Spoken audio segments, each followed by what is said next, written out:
grab your cup.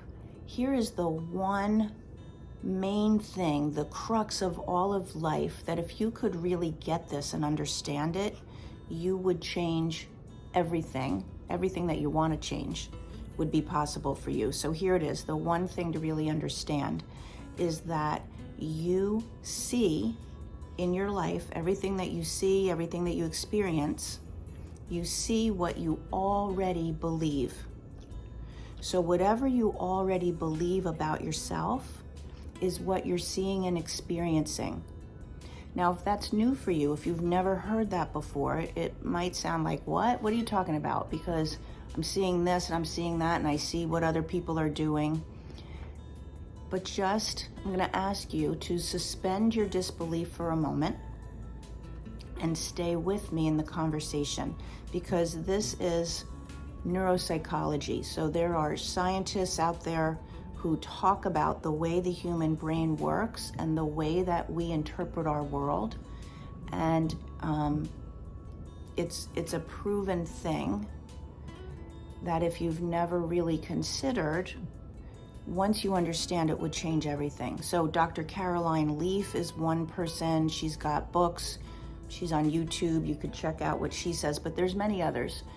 Scientific proof about how we are wired, how the brain works to think.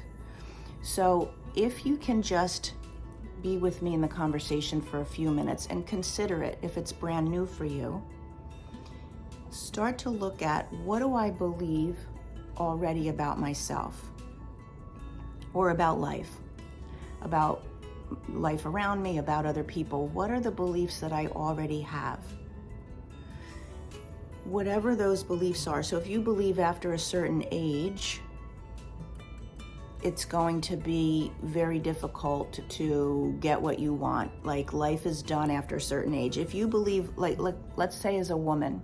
So as a woman, if I believe, and in our culture, there's plenty of evidence for it, but if I believe that at 60 years old, why bother? No one's attracted to 60-year-old women. 60-year-old women are over the hill. They're not sexy anymore. They're not vital anymore to life around them. Whatever it could be, like it's already done for me, then how I'm going to be in my life will be a certain way. Like, why bother? And what I'm going to see will be a match for that. Like, so as soon as one thing doesn't work out, as soon as one opportunity doesn't pan out, I'll decide, see, I knew it. Once you hit 60, it's done.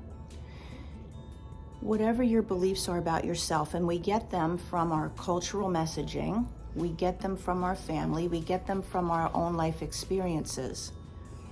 And if you created some beliefs about yourself that are very disempowering, meaning I'm not lovable. If I have a belief I'm not lovable, then I've got to spend my life trying to get people to love me because I'm not lovable, right? If that's a belief that you have.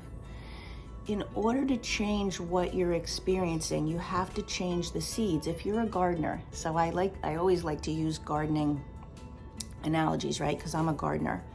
So if you want to grow wheat, you don't plant corn, because the seed that's planted, what's underneath, is going to determine what comes out on top.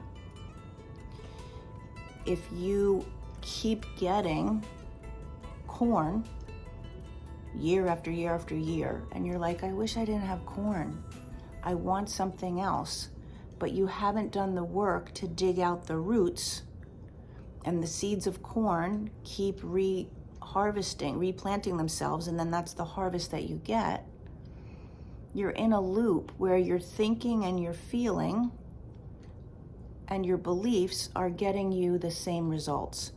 That's the other thing, is that not only do we see what we already believe, but we create more of it. We create what we get, because we have thoughts and feelings that are the creation, they are the building blocks of creating our life.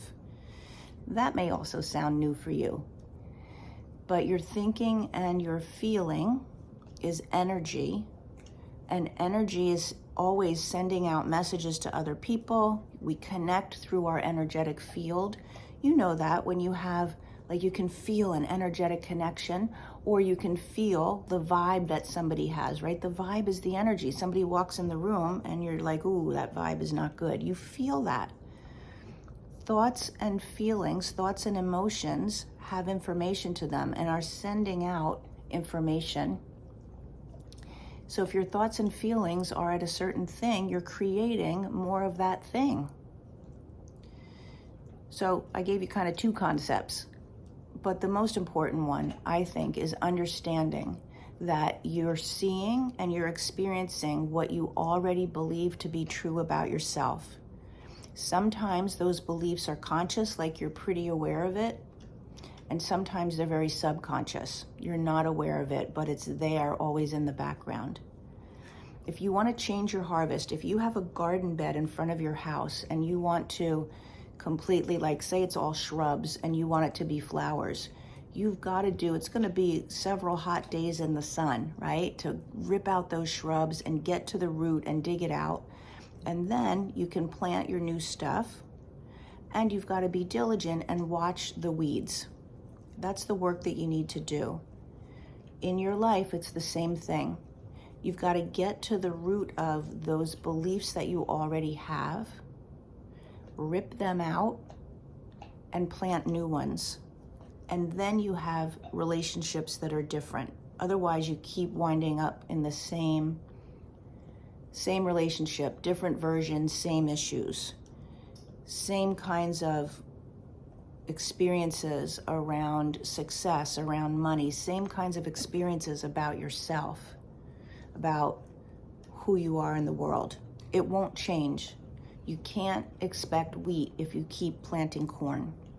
You can't see things any differently until you change your beliefs.